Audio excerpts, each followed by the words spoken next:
สบายดีพี่น้องสุขคนเนาะมื้อนี้ก็มาพบกับตักอีกแล้วมื้อนี้สิมาเล่นน้ำมาสั่นผ่อนคลายฮ้อนกายมานี่นะ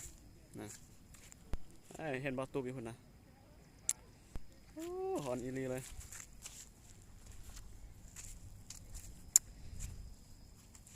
ตัวนี้เป็นน้ำคลองเนาะทางฝั่งพุ่นจะเป็นประเทศเพื่อนบ้านคือประเทศไทยนะนำมาเลยเด้อเป็นบ่อตูบมาเล่นน้ำมาเนี่ยนะ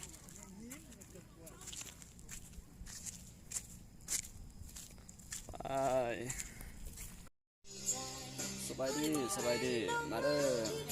ฮอนนะเล่นน้ำอยู่บ้านลายฮอนเล่นน้ำมาเนี่ยแคมคลอง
อะไร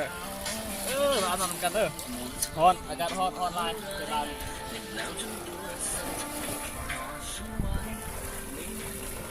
โอ้ฝั่งไทยเสียงเซนจังหวัดเชียงรายเด็กน้อยอันนั้นไล่เลยเมืองเชียงแสนของประเทศไทยนะครับจะได้เป็นเมืองต้นเพิ่มของสปป.ลาวของแถวโมแก้วเราเป็นปลาไทย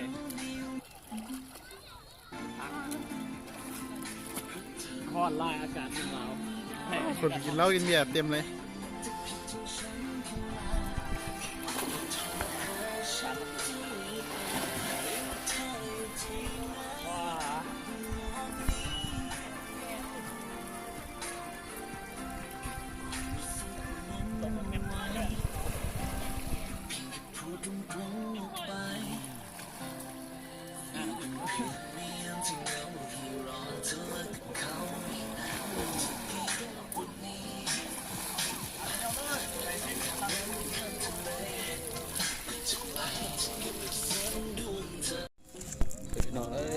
เบิ่งชีวิตสาวบ้านนาเนาะเด็กน้อยเจ้าเรียนหนักคลอง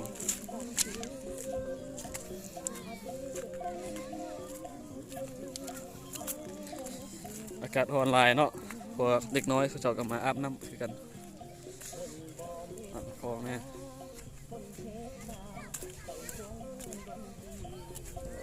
อาบน้ำดีหลาย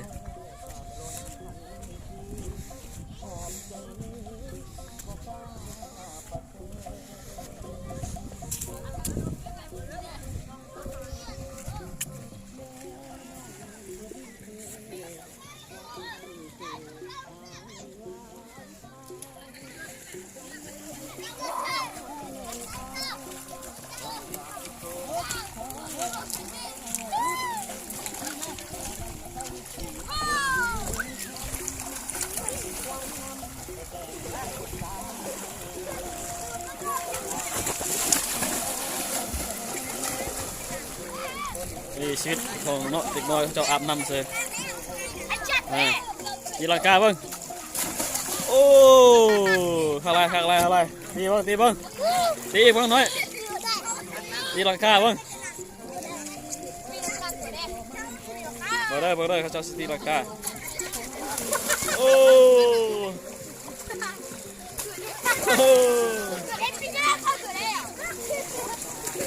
สิเดียน้อยอาบน้ำพี่น้องสาวบ้านนาเขาเนาะอาบน้ำ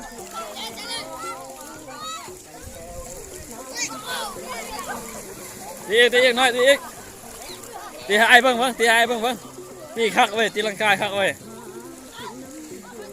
เด้อ1 2 3เอาเลย โอ้ตีหักเว้ยหัก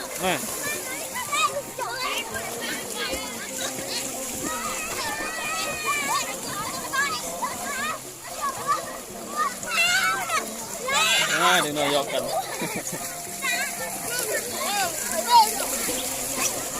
บ้านส่งการเลย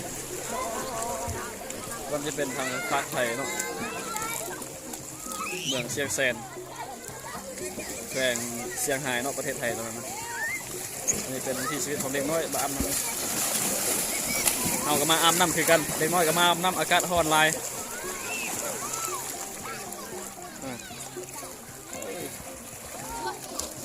หยอกกันว่าอีก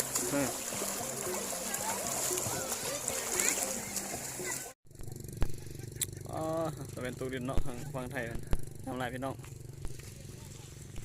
ต่อสิคีรถตัวนี้ครับแต่ว่าบอสามารถอัดวิดีโอได้เนาะเอาตัวนี้เลย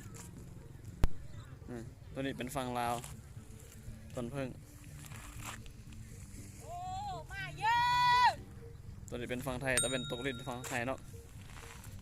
สีไทยได้สำนีให้พี่น้องเบิ่งเนาะสีขับรถกับบ่ไหวแล้วมันต่างเต้นถือว่านักอยู่โอ้งามลายเต้นนะ